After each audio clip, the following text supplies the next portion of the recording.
wisdom, prudentia, justice, justitia, temperance, temperantia, courage. fortitudo. Applying ancient philosophy to modern life, this is the Sunday Stoic.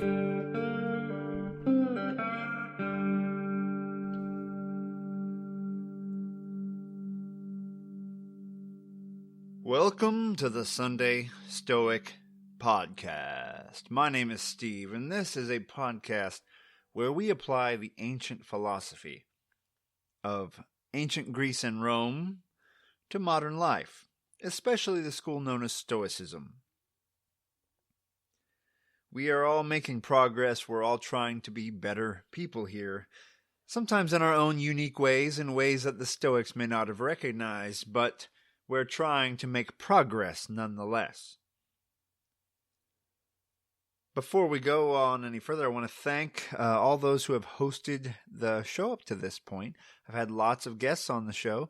I don't have a list in front of me, so if I name them all, I will miss somebody. But I know we've had Al and Dr. Sadler and lots of others. And I want to say thank you so much for that.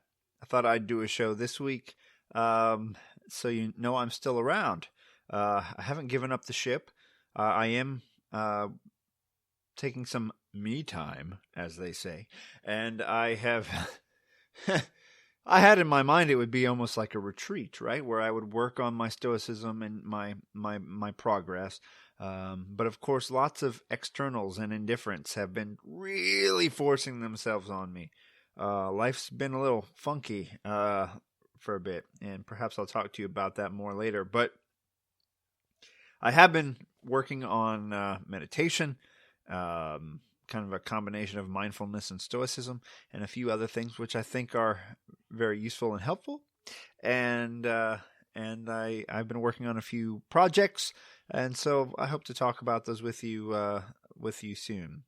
So this week I wanted to talk a little bit about fear. Fear, because that's one of the things I've been facing lately. You all know, if you've listened to the show, that I use this show almost like a diary or a journal, and so you get some of my own personal insights here.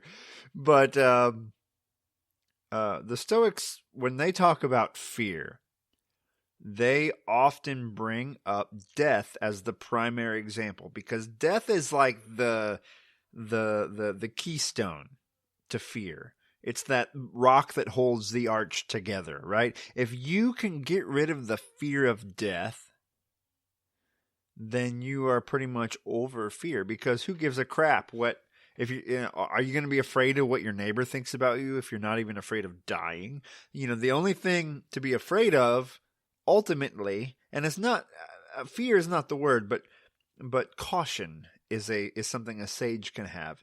One would be cautious about one's character, right? And that's okay. You would be cautious as a Stoic. But fear is something that we try to reduce. Turn the volume from 11 down to 2, down to 1, maybe even down to 0 if you are a sage. I am not a sage. But this week I wanted to hear from the 3 late great Stoics about fear. Moral Letters to Lucilius by Seneca, number 104. Suppose that you hold wealth to be a good. Poverty then will distress you. And which is most pitiable, it will be an imaginary poverty. For you may be rich, and nevertheless, because your neighbor is richer, you suppose yourself to be poor, exactly by the same amount in which you fall short of your neighbor. You may deem official position a good. You will be vexed at another's appointment, or reappointing to the consulship. You will be jealous whenever you see a name several times in the state records. Your ambition will be so frenzied that you will regard yourself last in the race if there is anyone in front of you. Or you may rate death as the worst of all evils, although there is really no evil therein except that which precedes death's coming, fear. You will be frightened out of your wits, not only by real but by fancied dangers, and will be tossed forever on the sea of illusion. The Discourses of Epictetus, Book 2, Chapter 1. For it is not death or pain that is to be feared, but the fear of pain or death. The Meditations of Marcus Aurelius, Book 9, Number 21. Turn thy thoughts now to the consideration of thy life as a child, as a youth, thy manhood, thy old age. For in these also every change was a death. Is this anything to fear?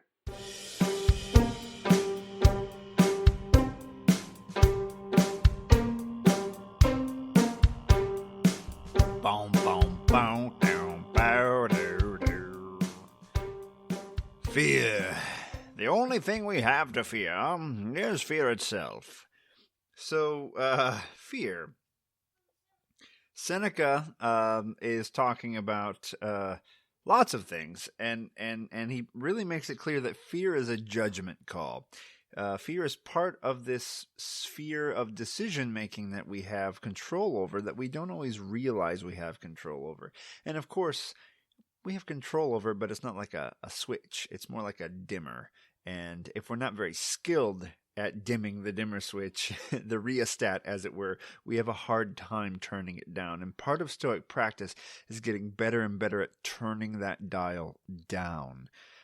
I wish it were an on-off switch, and you could just say, oh, things are not in my power. Bye. Click. But it's more of a dimmer. You can reduce the influence over time as you really become ingrained with the knowledge, where it's not just something you know, but it's that you've heard, but it's something you deeply know, that indifference, that externals are of they don't affect your character, and virtue is all that matters. That's nice to say, but to know it at your core, I think, takes a lot of work. So he says you're going to be jealous of your neighbor when they have a little bit more than you because your judgments are all screwed up. You're going to think yourself poor when you're doing okay. You're going to think yourself the last in the race because someone's in front of you. You're going to think your podcast sucks because it's not downloaded more than someone else's podcast. These sorts of ideas. Instead of you being happy with what you're doing because it fills your soul with goodness, it makes your life richer, and that you're doing okay because you're doing what you want to do. You are feeding your family. You're doing your job. You're worried about all this extra stuff that doesn't matter. You're making it matter by caring about it when you shouldn't. And one of those things is, of course, death, which is the ultimate thing that we judge as an evil when we should know better. But that's a hard one, right? Same thing with Epictetus. It's a fear, and the only thing we have to fear is our fear of death. We need to work on the removal of that fear. To remove that burden from our lives is to free ourselves. And Marcus demonstrates a technique that he uses to remove that fear of death. Seneca talks about this elsewhere, where he talks about, wasn't your life up to this point? Isn't that time where, that time is dead now? That version of you is dead now. You have changed. That's gone. That's forever in the past. 5 minutes ago, that's death. It's not like you live your life until you die. You've been dying this whole time. Death is just the final day of that. Marcus says every time you changed, you're not the little boy you once were, Marcus. You're not the adolescent you once were. You're not the adult you once were. Those people are dead now. When you're dead, Marcus later says either it's a loss of sensation, so who cares, or perhaps you are changed into something new.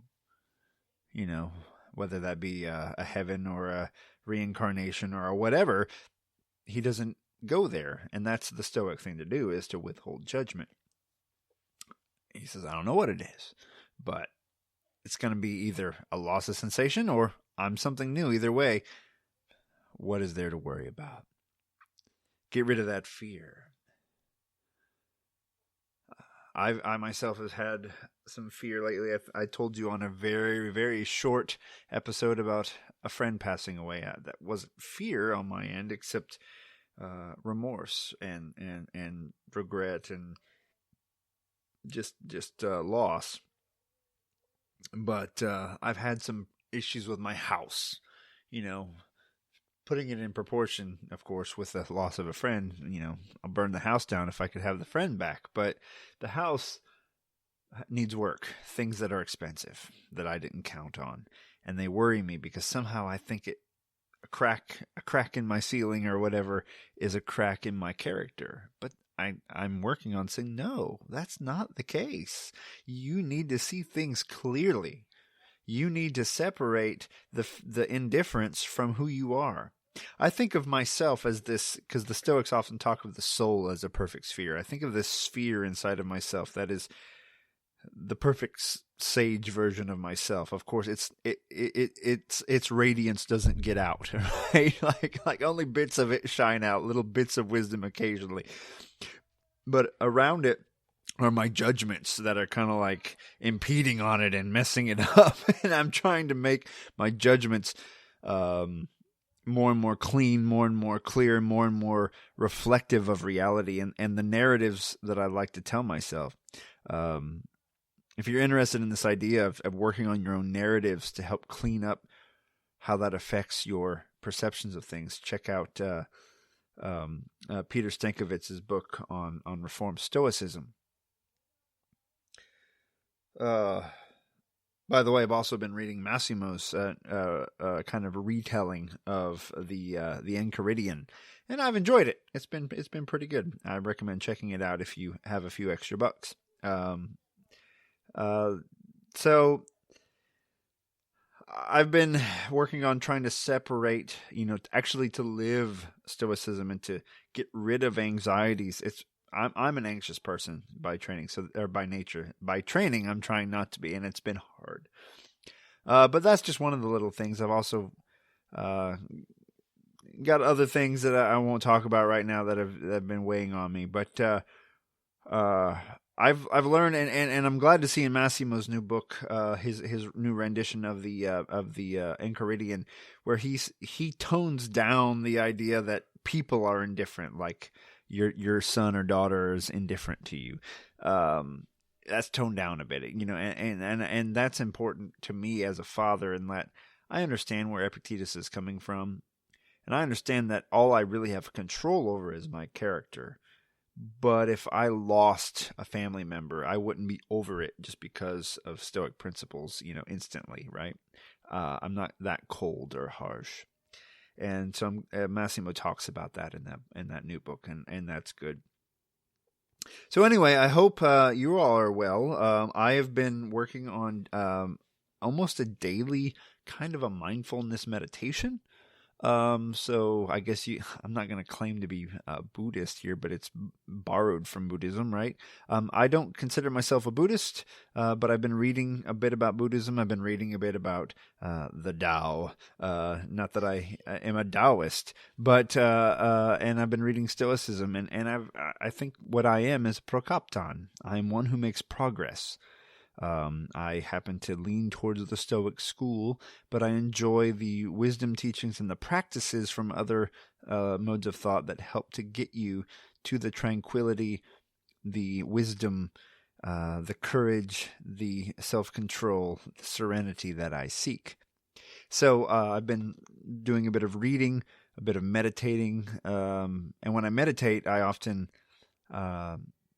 randomly flip through the meditations and read a line or a section of text, and then I'm not too good at clearing my mind, so I will try clearing my mind for a while, then come back and reflect on the meditation from Marcus and meditate and come back to it and kind of stoic up my meditation technique, as it were. So that's been good, and then I often journal when I'm done, after I've had time to ponder on Marcus's words. And so that's been very useful to me. And I want to thank you to everyone who's reached out. You might have heard my wife and child in the background while I've been doing this.